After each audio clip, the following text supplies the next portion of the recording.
Salmon farms are accused of being breeding grounds for harmful sea lice. There have been suggestions that farmed salmon are harming wild salmon stocks.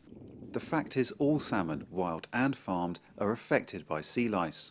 When salmon farming first began, sea lice on wild fish were transferred onto farm fish. The concern from wild fish's interests is that lice that have moved onto farm fish will then move back onto wild fish.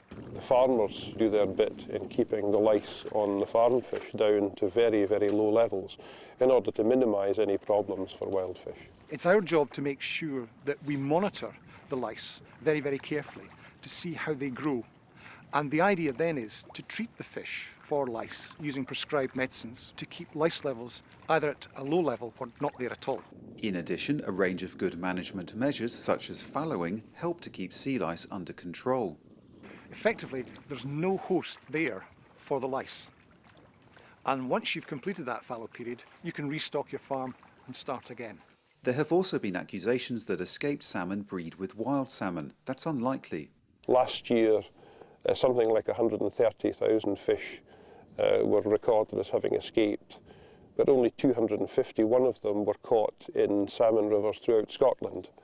So the fish don't survive very well, and their ability to interact with wild fish is probably a lot less than most people would imagine. People who work in the salmon farming industry are the first to be concerned about the future of Scotland's wild salmon.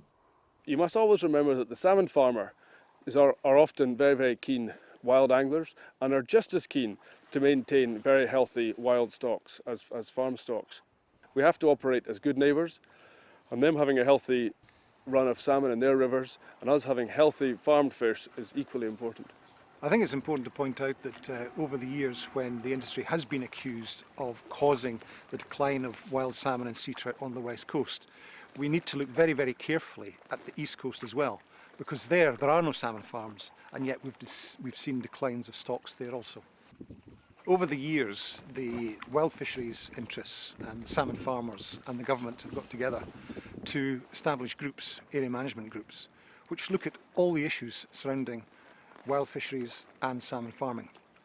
Now there are in the region of 18 of these groups set up in Scotland, and the important point about them is that people are sitting down together and discussing the issues.